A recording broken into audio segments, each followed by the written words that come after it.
तो अब एक मसला फिर समझ लें, किसी के पास बहुत कम चांदी है, 2-3 तोले है, और रत्ती तोला किसी के पास सोना है। अब हम दोनों को मिलाते हैं तो 37,000 रुपये नहीं बनते हैं।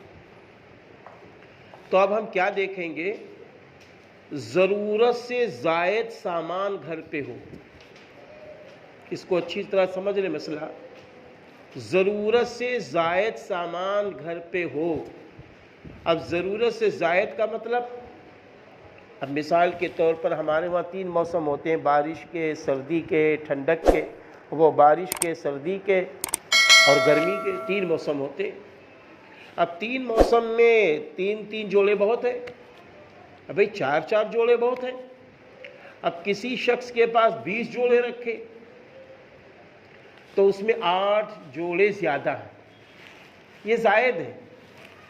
कोई इसलिए रखता है जोड़ा कि इसको हम शादी में पहना करेंगे, तो वो भी ज़्यादा है। अब इसी तरीके से किसी के यहाँ बर्तन है। अब बर्तन एक स्टील के हो गए, एक चीनी के हो गए, अरे भाई एक फाइबर के हो गए, ये 3 तो हमारी ज़रूरत हो गई। लेकिन अब किसी के वहाँ 2-2 रखे हुए एडवांस, वो इसलिए कि मेहमान आते हैं, हर घर में होते हैं कि मेहमान आते हैं, तो वो जायद है।